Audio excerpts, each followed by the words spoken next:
Mesdames et messieurs, chers amis, c'est avec une grande émotion et un grand plaisir que les membres de l'Institut Confiance et moi-même vous accueillons avec notre partenaire, le journal Le Monde, pour participer activement à reconstruire la confiance. Il y a 2 ans, j'ai eu l'occasion de faire part à une vingtaine de personnes en qui j'avais confiance. Ces personnes qui sont des chefs d'entreprise, des hauts fonctionnaires, des universitaires, des jeunes, des étudiants, des syndicalistes, des journalistes. Je leur ai fait part du sentiment très profond qui m'animait concernant la nécessité de mettre en place, de mettre au centre des débats et des enjeux de société ce vaste sujet que constitue la question de la confiance dans la société et surtout de sa restauration. Alors, pourquoi ai-je nourri progressivement ce sentiment d'une urgente nécessité de s'intéresser activement au problème de la confiance? En fait, pour 2 raisons. La première est d'ordre professionnel. Il se trouve qu'au cours des 10 dernières années, après avoir une première vie professionnelle de créateur et de chef d'entreprise, j'ai eu l'occasion de développer une activité de conseil et en management public, et plus précisément en conduite et accompagnement au changement dans le cadre des grandes réformes publiques. Ce qui m'a amené pendant une dizaine d'années à travailler très étroitement avec bon nombre de ministères, des cabinets ministériels jusqu'au terrain, en passant par l'ensemble des niveaux hiérarchiques ainsi que des partenaires sociaux, des organisations syndicales.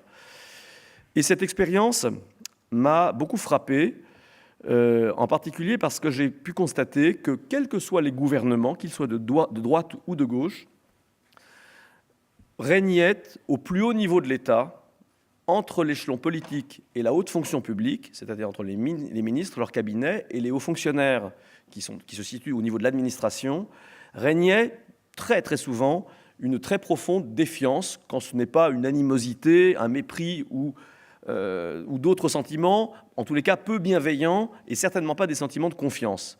Et ce sentiment-là, il existe de l'échelon politique vis-à-vis de son administration et réciproquement. Et moi qui étais amené, comme d'autres, certains d'ailleurs ici présents, à accompagner ces réformes publiques, je me suis toujours dit, mais comment peut-on réussir une réforme, quelle qu'elle soit, qui, in fine, a vocation à avoir un impact sur le citoyen, les entreprises ou tout au moins la société civile dans son ensemble, si déjà à la tête, ceux qui impulsent ces réformes ne se font déjà pas confiance entre eux. Ce sentiment de défiance va forcément diffuser tout au long des hiérarchies, si je puis dire, jusqu'aux citoyens ou aux entreprises au final. Donc ça, c'est cette première expérience professionnelle qui m'a donné ce sentiment très fort. La deuxième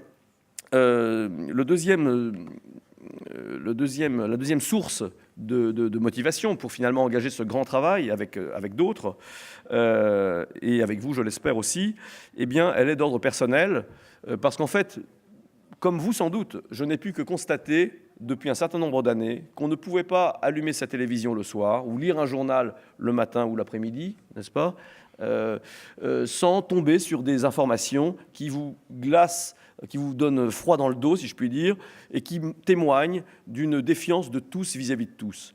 Le lundi, vous apprenez qu'il y a l'affaire du Mediator qui vient de sortir.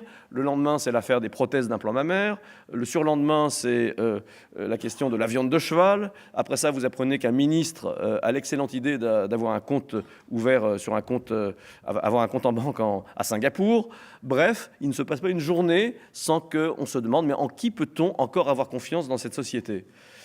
Et ce sentiment de défiance qui vise bien souvent les élites, comme on dit, que ce soit des élites politiques ou économiques, ou médiatiques aussi d'ailleurs, eh bien, je me suis dit, mais jusqu'où va-t-on pouvoir aller comme cela, avant que ça n'éclate, effectivement. Et quand on a vu que dans certains pays, pas si loin de la France, eh bien, ce type de mouvement de protestation se développait jusqu'à créer, par exemple, les révolutions du printemps arabe, eh bien, on se dit que finalement, ce type de problématique pourrait nous toucher aussi. Et en France, quand on fait des révolutions, quand on en arrive là, on sait faire. On l'a déjà démontré dans le passé à quelques reprises.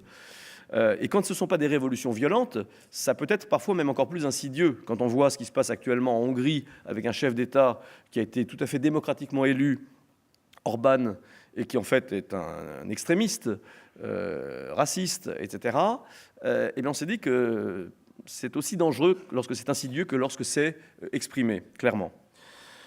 Alors, parmi nos premiers membres, lorsque j'ai donc mobilisé et évoqué ce que je viens de vous dire avec un certain nombre de personnes, une vingtaine de personnes au départ, eh bien, aujourd'hui, j'ai le plaisir d'avoir avec nous un certain nombre de ces premiers membres qui ont commencé à s'engager il y a 2 ans au sein de l'Institut Confiance. Je vais en citer quelques-uns et excusez-moi, enfin, je m'excuse d'avance pour ceux que je n'aurais pas cités. Christian Lujan, Roland Gory, Annie Roman, Nicolas Gaudron, au premier rang, Christophe Coppen, Gérard Asquieri, Monique Rousselin, Michel Blais, Hervé Lenné, Pierre Lery, Michel Lavial, Jean-Luc Mathieu, Guy Kaufmann, Thierry Boiron, Alain Mouton-Liger, Maïté Merlot, Jean-Paul Carsanti, Daniel Neby, bref, Alain Bavelier. Tous étaient là dès le départ et un certain nombre d'entre eux sont ici présents et je suis sûr que vous les croiserez au cours de ces 2 journées, ou 3 journées pour ceux qui resteront le mercredi également. Alors, l'une de nos membres, Monique Lafont, se réjouissait d'être présente. Malheureusement, de graves problèmes de santé l'empêchent d'être présente. Et nous pensons tous fort à Monique. Et j'encourage chacun et chacune d'entre vous, d'entre ceux ici présents qui connaissent Monique, de ne pas hésiter à lui adresser un petit message de soutien et pour qu'elle garde bien courage. Est également présent, ou sera également présent dans quelques instants, je ne le vois pas pour l'instant dans la salle, Émile Poulat, qui est le président d'honneur de l'Institut Confiance et que je remercie tout particulièrement. Émile est à la fois un grand ami, une source d'inspiration pour nous tous. Émile Poulat est l'un des plus éminents sociologues et historiens des religions, plus particulièrement, que la France connaisse. C'est un homme tout à fait remarquable et qui nous a accordé sa confiance et qui s'est passionné pour ce projet et qui est une énorme source d'inspiration pour nous. Et on lui doit beaucoup. Et en dépit de son âge, il a quand même 93 ans, ce cher Émile. Émile fait preuve encore d'une fraîcheur d'esprit, d'une finesse d'analyse, d'une hauteur de vue tout à fait exceptionnelle, associée à un bon sens et à une simplicité particulièrement rare. Donc, qui aurait cru, il y a 2 ans, que nous serions aujourd'hui, en principe, au cours de ces 2 jours, à peu près 300, à partager le fruit de nos travaux, d'une part, et surtout à nous projeter dans l'avenir et afin d'agir aussi concrètement que possible sur ce ressort qu'est la confiance et sur ses corollaires que sont la défiance ou la méfiance dans la société. Qui aurait pu croire que plusieurs territoires aussi riches, intéressants et divers que peuvent l'être le territoire de Niort, représenté par sa députée maire et présidente de la communauté d'agglomération Geneviève Gaillard, que je salue et que je remercie d'être avec nous aujourd'hui. Qui aurait cru que Grenoble, alors je ne sais pas si nos amis grenoblois sont déjà arrivés, hein, non, ils ne sont peut-être pas encore là, mais ils ne sauraient tarder, là ils sont sortis du TGV, qui les amène ici. Qui aurait pu croire que donc la ville de Grenoble, sous l'égide de son député maire, qui est Michel Destaut, qui sera avec nous demain après-midi, s'engagerait à nos côtés également. Qui aurait pu croire que la ville de Toulouse et sa communauté urbaine, Toulouse Métropole, sous l'égide de son maire et président de la communauté, de Toulouse Métropole, qui est Pierre Cohen, s'engagerait également à nos côtés. Il sera également présent demain après-midi pour nous expliquer, nous faire part de ses réflexions, ils nous feront part de leurs réflexions quant à l'enjeu que constitue pour des élus, pour des maires de grandes villes, cet enjeu que constitue la confiance. Qui aurait cru que de grandes entreprises, aussi diverses que peuvent l'être la Massif, dans l'assurance, ou BASF dans la chimie, et je salue Olivier Hommol, qui sera à la tribune tout de suite, qui est le président de BASF France et le président de la Société chimique de France. Je sais que le nom a changé, je me trompe souvent. Eh bien, accepteraient, eux aussi, d'engager leur entreprise dans une telle démarche. Qui aurait cru qu'une association comme la FEV, pour celles et ceux d'entre vous qui connaissent la FEV, c'est une association tout à fait intéressante qui mobilise 8000 bénévoles à peu près par an, qui sont des étudiants qui se rendent au domicile des enfants en difficulté scolaire dans des zones urbaines sensibles pour les aider à justement regagner confiance en eux. Eh bien, qui aurait cru que la FEV s'associerait également et s'engagerait avec nous dans cette démarche sous l'égide de son délégué général, Thibault Renaudin, qui sera également avec nous au cours de ces journées. Qui aurait cru qu'une institution comme l'ENSP, l'École nationale supérieure de la police, qui dépend donc, comme vous pouvez l'imaginer, du ministère de l'Intérieur, eh bien, s'engagerait avec ces 8000 étudiants, s'engagerait à nos côtés en mobilisant un certain nombre de ces cadres très engagés dans notre démarche, comme peuvent l'être Dominique Lambert, Didier Rosselin, Éric Gilles, avec le soutien de leur directrice, Hélène Martini. Pour revenir, je m'excuse parce que je vois notre ami Philippe Payot à Niort, j'ai oublié de préciser, je le regrette, le fait qu'il y a les collectivités, il y a un certain nombre d'entreprises, mais aussi au niveau de l'État, puisque je parlais à l'instant du ministère de l'Intérieur, le préfet du département des Deux-Sèvres, Pierre Lambert, et son chargé de mission à ses côtés, Philippe Payot, qui est ici présent, ont constitué un énorme soutien pour que cette démarche puisse effectivement s'initier. Et je les remercie tout particulièrement d'avoir fait preuve de cette dynamique en la matière. Enfin, qui aurait cru qu'un grand média, comme le journal Le Monde, par l'intermédiaire notamment de son rédacteur en chef Didier Pourquerie, eh bien, entrerait dans un partenariat avec nous pour porter également haut et fort cet enjeu que constitue la confiance. Donc nous remercions tous particulièrement le journal Le Monde, et Michel Noblecourt, un de ces grands journalistes, sera à la tribune dans quelques instants. Alors ce que nous allons partager ensemble au cours de ces journées, c'est à la fois une analyse des ressorts profonds qui sous-tendent la confiance, mais aussi donc la méfiance et la défiance dans la société.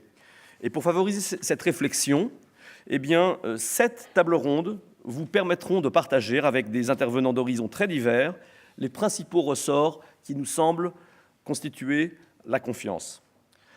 Mais cet événement, et c'est très important nous semble-t-il, n'est pas qu'un simple colloque entre guillemets, comme tant d'autres, dans lesquels finalement le public est souvent cantonné à un rôle relativement passif, mais intéressant bien sûr, qui consiste à écouter des idées, aussi intéressantes et profondes soient-elles, exprimées par d'autres personnes, par des personnalités qui sont reconnues dans leur domaine. Notre but, c'est aussi d'engager une véritable mobilisation nationale autour d'un enjeu central qui est cette restauration de la confiance. Et ceci, ce n'est pas simplement quelques huiles, si je puis utiliser ce terme, qui peuvent le faire, c'est toute la population qui doit s'y engager. Ce qui fait que nous allons vous proposer, et vous le savez, comme vous avez vu le programme, nous allons vous proposer au cours de ces 2 journées de participer à des ateliers concrets, que nous appelons des ateliers cas de confiance, qui vont vous permettre de mettre en pratique, de manière aussi fine que possible, et par petits groupes, tout petits groupes, un certain nombre des enjeux que vous aurez pu commencer à identifier au cours et à entendre évoquer au cours des tables rondes. Ce que nous allons enfin faire, c'est préparer ensemble le déploiement territorial d'1 semaine pour la confiance. Et ce déploiement territorial, il est prévu des 14 au 20 juin 2014 sur un certain nombre de territoires, à commencer par les territoires partenaires dont je vous ai parlé, Niort, Grenoble, Toulouse, mais espérons-le, d'autres territoires français vont nous rejoindre. Nous sommes déjà en discussion avec un certain nombre de territoires ou d'institutions publiques qui sont très intéressés par la démarche et qui progressivement devraient nous permettre de créer un véritable effet boule de neige pour que cet enjeu que constitue la confiance soit traité, développé, débattu, ancré dans une réalité un petit peu partout en France, voire au-delà. Et si nous sommes en mesure de faire tout cela aujourd'hui, si nous sommes ici tous réunis aujourd'hui, c'est parce qu'il y a eu à l'Institut Confiance un formidable engagement individuel et collectif de ces bénévoles. Et je voudrais, à cet égard, tout particulièrement remercier les membres de l'équipe projet qui ont chacun consacré un temps considérable et une formidable énergie à l'organisation de cet événement qui, croyez-le, n'a pas été une mince affaire. Et je voudrais tout particulièrement remercier certains de nos membres, Karina Bouab, Ariane Cherel, Thierry Novarez, Sylvain Bitbol, et peut-être encore plus, même si tous ont été très concernés, Laurent Lamy, qui a passé un temps considérable à gérer notamment ces questions d'atelier cas de confiance, qui n'est pas une mince affaire là aussi. Et donc je les remercie en tous les cas tous pour leur énergie, leur intelligence et leur engagement. Alors, ces ressorts profonds de la confiance, de la méfiance et de la défiance, nous les avons synthétisés à l'Institut Confiance au travers d'une représentation visuelle que nous avons appelée l'arbre de confiance.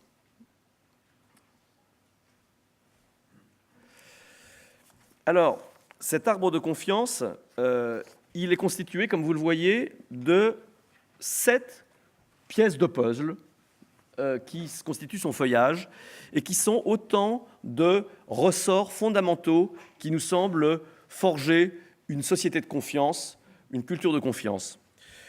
Alors, chacun de ces ressorts qui constituent la confiance fait l'objet d'une table ronde entre aujourd'hui et demain.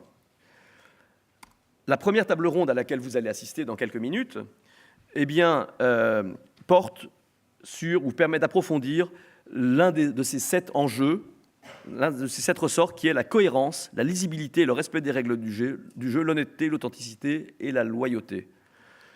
Nous avons envoyé ici ce mot d'habitus, qui est un mot un petit peu savant, si je puis dire, qui était employé par Pierre Bourdieu, beaucoup, et qui signifie une disposition à agir d'une certaine manière. Il y a donc 7 habitus fondamentaux en matière de confiance, pour nous en tous les cas.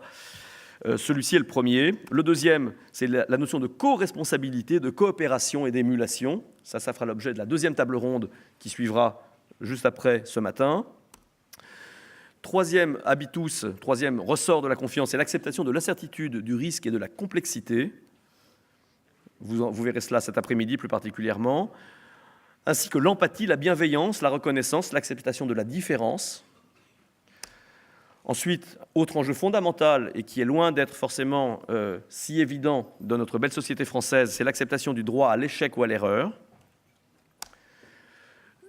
Je proposais à Émile de venir peut-être directement à la tribune. Oui. Bonjour mon cher Émile. Alors, donc le cinquième ressort fondamental, c'est l'indépendance de jugement face aux conflits d'intérêts et de valeurs. C'était le 6e, pardon. Et le dernier, c'est la notion de temporalité, la mise en perspective, la volonté de ne pas obérer le long terme par le court terme. Alors, Émile arrive pile au bon moment, parce que j'allais justement m'approcher de lui pour lui demander, finalement, mon cher Émile, pour quelle raison la confiance vous a-t-elle semblé constituer un enjeu fondamental, ce que vous appelez une valeur primaire et originaire? Alors, je vais vous passer un micro.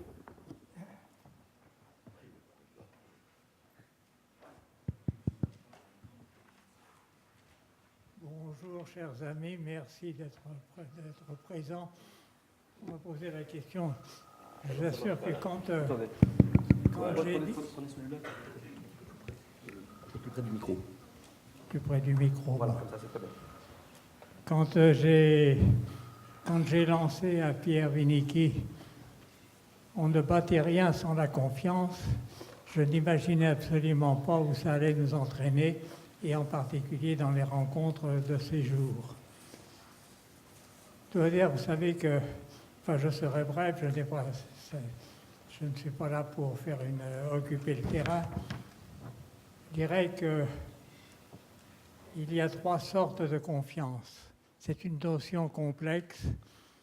Il y a d'abord la confiance dans l'ordre naturel des choses, c'est-à-dire que quand je me réveille le matin, je sais que la Terre continue de tourner autour du Soleil et je sais que je tiendrai debout quand je me lèverai. Cette confiance est fondamentale.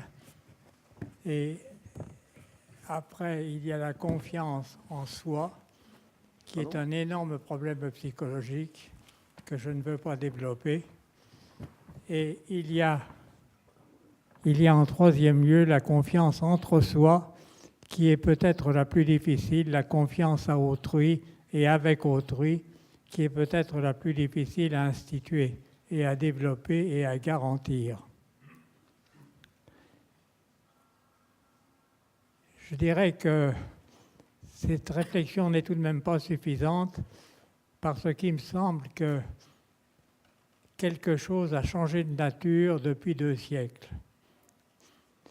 Je voudrais simplement rappeler que pendant plus d'un siècle, de 1790 à 1925, nous avons vécu dans le règne de la stabilité. Par conséquent, nous avons vécu avec le franc de Germinal qui a été dévalué par Raymond Poincaré en 1925. Donc nous avons vécu dans le règne de la stabilité et désormais nous sommes entrés dans un règne de l'instabilité et c'est elle qu'il nous faut apprendre à gérer. Donc comment avoir confiance, comment faire confiance, ce n'est pas tout à fait pareil en période d'instabilité. Je dirais que c'est peut-être la question fondamentale à laquelle aura à répondre ce colloque de ces journées. Émile, peut-être juste une petite question. Est-ce que, entre ces différents ressorts de la confiance que nous avons identifiés, est-ce qu'il y en a un qui vous semble plus difficile, plus éloigné de notre culture que les autres?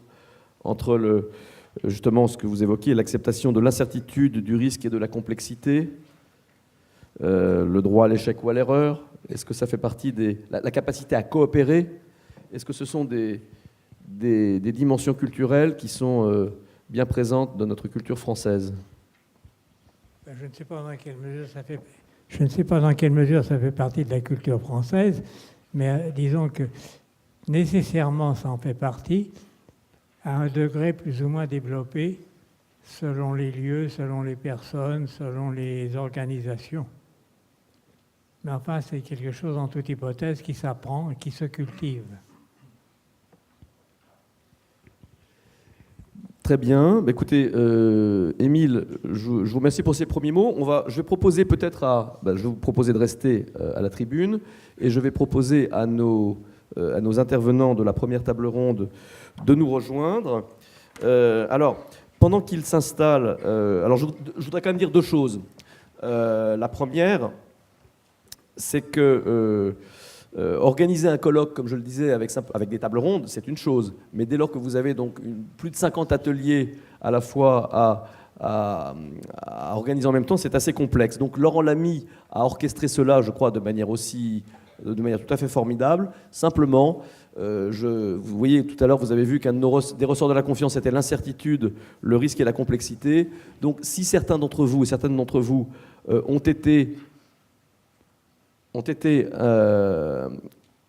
si certaines et certains d'entre vous s'étaient inscrits à des ateliers cas de confiance dans lesquels finalement, in fine, vous étiez le seul à vous être inscrit, il est évident qu'on n'a pas pu vous laisser seul avec vous-même. Donc, vous aurez sans doute à peut-être vous ajuster à une réalité avec une petite forme d'anarchie, mais enfin qui fait là aussi partie de la confiance. Donc, je ne doute pas que tout se passera très très bien. Et simplement, pendant que nos amis de la première table ronde nous rejoignent, je vous propose je vais simplement vous mettre à l'écran un petit extrait de film que nous avons réalisé il y a quelques jours et qui est en fait l'interview, quelques extraits simplement, enfin un premier extrait d'un entretien que nous a accordé Bernard Cadot, qui est le président du réseau immobilier Orpi, qui est le premier groupe immobilier français. Je crois qu'il y a 1250 agences en France. Comme vous le savez peut-être, mais si vous ne le savez pas, je vous l'annonce, un certain nombre d'enquêtes, notamment une de Marianne, du magazine Marianne, a révélé il y a quelques mois le fait que l'immobilier était le secteur économique qui suscitait le plus de défiance de la part des Français. Il est au plus bas, c'est le bonnet d'âne en matière de confiance. Les politiques nationaux ne sont pas très loin devant, de même que les médias d'ailleurs aussi. Mais l'immobilier, c'est vraiment ce qui est le plus bas. Donc Bernard Cadot a, je dois le dire avec courage et élégance, accepté de répondre à nos questions sur ce sujet-là. Et finalement, ce qui est ressorti, le premier thème, et c'est ce que je vais vous passer simplement en 2-3 minutes, eh bien, c'est ses propos par rapport à cette question qui va occuper la première table ronde, qui touche à la question de la cohérence entre paroles et actes.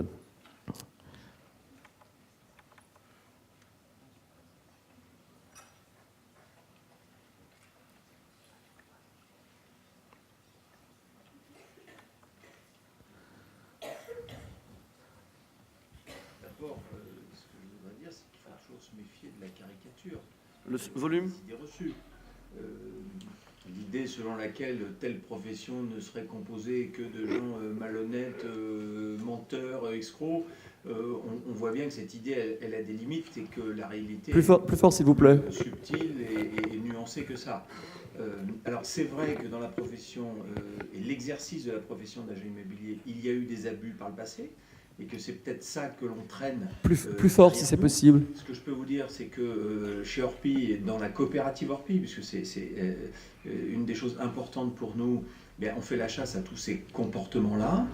Nous avons notamment des élus nationaux qui traitent directement des conflits qui peuvent exister entre nos clients et les représentants de la coopérative, les agents immobiliers.